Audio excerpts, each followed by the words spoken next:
Eu já digitalizei mais de 1000 croquis de cavernas e já vi de tudo um pouco. Por isso eu resolvi fazer esse vídeo para falar para vocês sobre o que eu considero um bom croquis. Algumas dicas para o pessoal do campo se atentar na hora das representações. Um bom croquis precisa ser legível.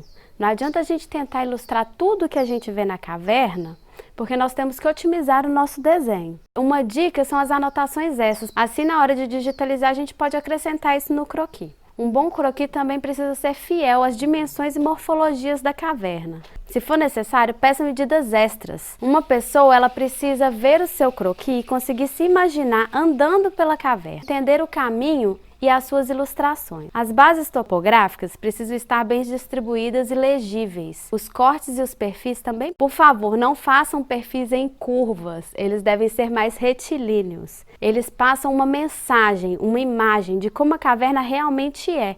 O perfil não faz curvas. Usar uma lapiseira fina e com uma cor mais escura para o seu desenho ficar bem delimitado. Fazer traços firmes. Representar os desníveis da caverna na planta baixa, como as linhas de gradiente e os abruptos. Eu já vi baixo sem nenhuma representação de desnível. E quando a gente vai ver o perfil, é pura inclinação.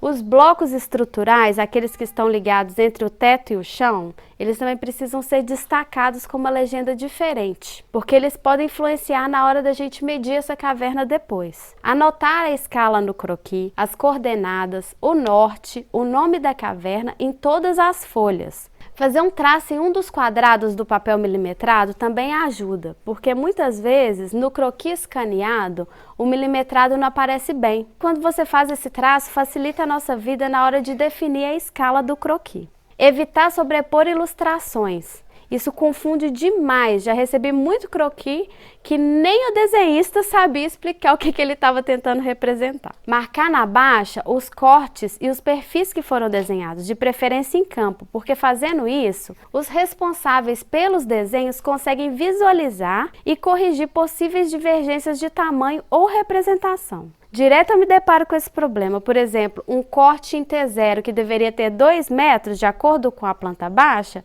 ele foi representado com 5. Longe da caverna fica difícil da gente entender esse erro. Marcar os cortes na baixa também indicando a visão que o croquista usou para desenhar. E para garantir, anotar embaixo da representação dos cortes qual foi a visada em que ele foi feito. Por exemplo, um corte em T0, se ele foi feito com visadas de GPS para T0, medidas de ré com visão de vante, olhando de T0 para T1, ou visão de ré, olhando de T0 para o GPS. Destacar também as áreas inacessíveis.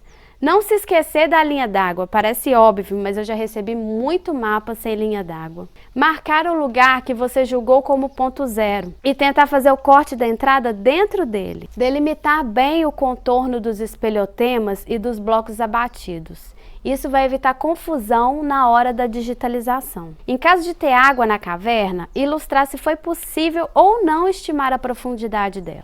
Em caso de buracos também. A equipe desceu? É possível descer? Se não, você vai colocar como contorno inferido. Desenhar o contorno da parede externa. Isso também ajuda bastante a entender um pouco da inserção da caverna na paisagem. Ajuda também a gente a delimitar os maciços na hora de fazermos um mapa de localização dessa caverna. É importante também a gente não esquecer da indicação do norte. Você sabia que as bases são um triângulo por esse motivo também? O topo do triângulo ele deve estar sempre na direção do norte. Em cavernas com mais de um nível, fazer cada nível em uma planta baixa independente. E lembrar de ilustrar as bases de ligação entre eles. As paredes de dentro da caverna também devem ser bem delimitadas. As paredes que dividem condutos precisam ter uma espessura, início e fim.